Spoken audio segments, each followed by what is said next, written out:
coming up now on 7:39 on Acadiana's Morning News. Joining Shannon and I in the studio right now, two gentlemen, and we're going to talk about a very important issue that's been discussed over and over in the last couple of years, but obviously has got much more momentum now. Officer David Stanley joining us in studio, along with our Lafayette Police Chief, Toby Aguillard. Gentlemen, good morning. Good morning. Good morning, Bernie. Thank you all so much for joining us this morning. All right, so a couple of weeks ago, there was an introductory ordinance about a pay increase for officers for Lafayette PD. That was a unanimous decision by the council to send it forward. Tonight, it is up for final adoption. Let's talk about the nuts and bolts of the situation. You have to have good pay to retain officers. Yes, and we're finding that out as the years go by. We're losing more and more officers, and really, Bernie, in the last couple of years, it's gotten to the numbers are so high that we're not keeping up anymore. Yeah. And these officers are not leaving us to go work in the oil patch. They're leaving us to go work in law enforcement that's paying more in other places. So it's just an issue that we can no longer ignore.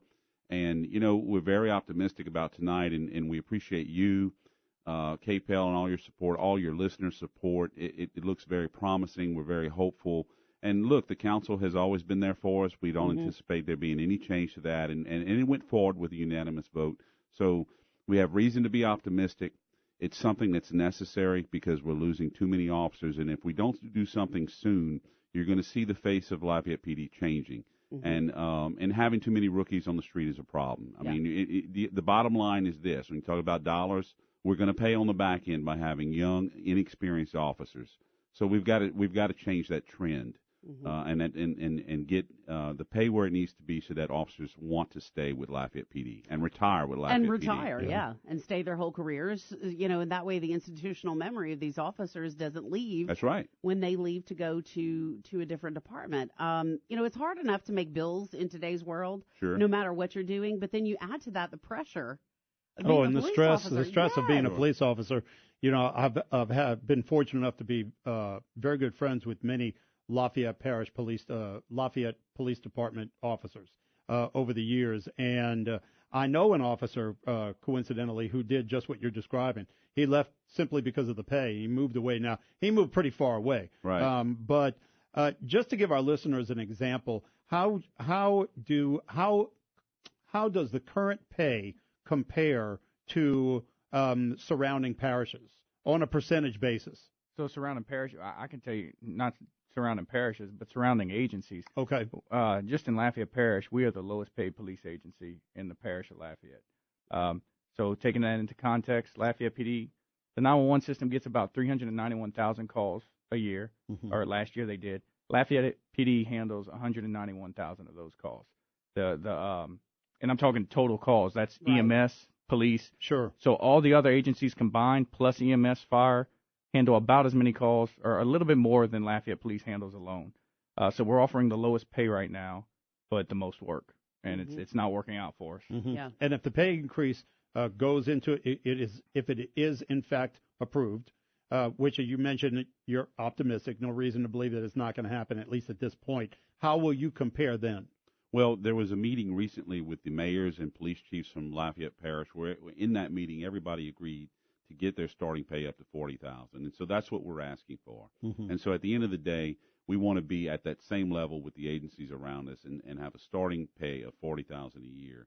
And you know, we've had an overwhelmingly positive response from the public for that, and I think most people see this as being legitimate. It's fiscally responsible at the end of the day. And I believe the council's with us. Yeah. Okay. So, but what about the existing officers? Because they're the ones that obviously are the concern. Okay. Because you mentioned you don't want to have too many rookies. Right.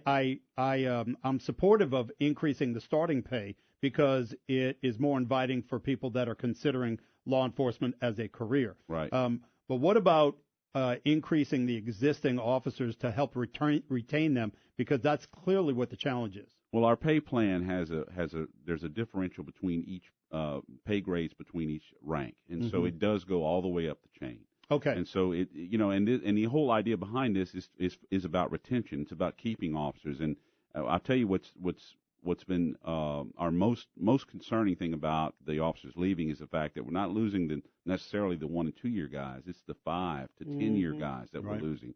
So retention is key, and you're absolutely right. We've got to pay all of our officers better to get them to stay here and retire here and stay right here where their families are and where their culture is. I think it's important to note too. This pay plan was submitted by the Police Association of Lafayette. It's submitted by officers to help retain our officers. Yeah. It didn't come from the administration. The administration approved it because it was a good pay plan, but it was by our guys. We submitted it, and the chief was like, "This is a good plan. Let's go forward with it." 83% of this pay plan stays with the bottom ranks to retain those guys that are out on the road working. The guys that actually respond to calls every day. Sergeant and below. Yeah, because they have to be everybody. That's right. I mean, they have to be the social worker and the psychologist. We were just talking about that. Our guys get the calls. They're EMTs now. Before anybody else, our guys are going in. Yeah. If someone's injured on a call, our guys are doing that basic first aid to try to keep people alive.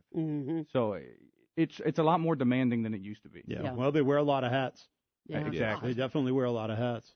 Well, and I'm glad that it came from you guys, and obviously the chief, signing off on this, because, the number one thing that ends up happening with the teacher pay discussion or any rules, regulations, discussion about laws that we pass for teachers, is that there's not enough discussion or weight given to what teachers have to say. With this case, you guys are hand in hand, you're working together, you're being heard as police officers. And you know what? It's important to note the chief is not even in this pay plan. He doesn't benefit one bit from it. Like I said, the overwhelming majority goes to those lower ranks, and that's what we wanted. So if you're listening to this and you're very passionate about this, a lot of people think one of the basic tenets of having government is to protect people. And if that's one of the things that you believe, call your council person today. You can call the council clerk's office at 291-8800, and you can leave a message for your council person and tell them how you feel about it as well.